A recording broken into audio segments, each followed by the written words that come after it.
안녕하세요. 꼬꼬미 파파 강 목사입니다. 오늘은 1월 10일 맥체인 성경 읽기 해설을 하겠습니다. 오늘 본문의 주제는 절망 가운데 있는 소망입니다.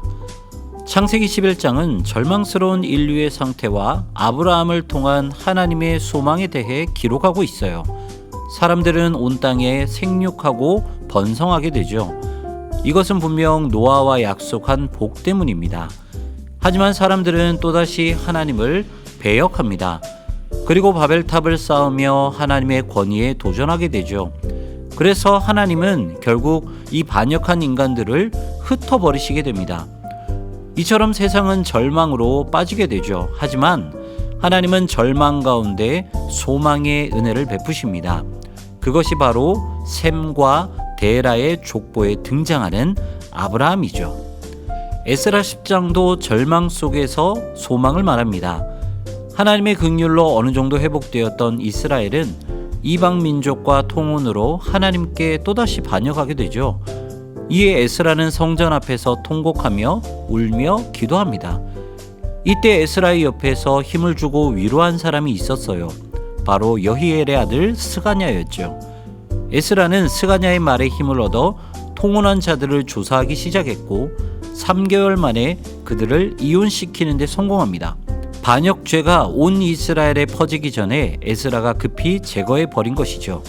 마태복음 10장은 예수님의 제자들을 통해 열린 소망의 길에 대한 이야기가 기록되어 있어요. 예수님은 12 제자들을 부르셔서 권능을 주시고 복음을 전하게 훈련시키십니다. 제자들이 보여줘야 했던 것은 바로 천국의 소망이었어요. 절망 같은 세상에서 하나님 나라의 소망이 세워지는 복음을 전하는 것이 제자들의 사명이었죠. 하나님 나라와 사탄의 나라가 겹치고 소망과 절망이 교차하는 세상에서 제자들에게 요구되는 것이 있었어요. 그것은 뱀같이 지혜롭고 비둘기같이 순결하게 사는 것이고 언제 어디서나 믿음을 고백하는 것이고 그리고 온갖 박해 속에서 끝까지 견디는 것이에요. 바로 그 길이 하나님을 믿고 그리스도의 길을 따르는 길이라는 것입니다. 사도행전 10장은 고넬료 사건을 통해 복음이 이방인에게까지 전달되는 소망을 확인하게 돼요. 베드로는 유대인에게만 복음이 전해진다고 생각했어요. 하지만 하나님이 보여주신 환상으로 만나게 된 고넬료를 통해 이방인들에게도 구원이라는 소망의 길이 열린다는 것을 확인하게 되죠. 사실 이 소망은 하나님께서 이미 아브라함에게 약속하신 것이었어요. 하나님은 아브라함에게 땅의 모든 족속이 너로 말미암아 복을 얻게 된다고 말씀하셨죠.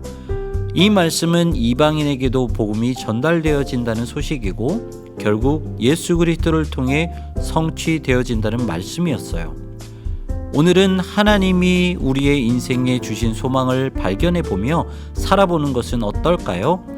그렇다면 우리가 겪게 되는 이 어려운 세상 가운데서 하나님께서 허락하신 작은 소망을 발견하며 기쁨으로 감사드릴 수 있을 것 같습니다. 네, 오늘은 여기까지 할게요. 모두 다 오늘 하루 승리하는 인생 되시고요. 지금까지 꼬꼬미 파파였습니다. 내일 다시 만나요. 맥체인 오디오 성경 읽기는 춘천성광교회 유튜브 채널을 확인하세요.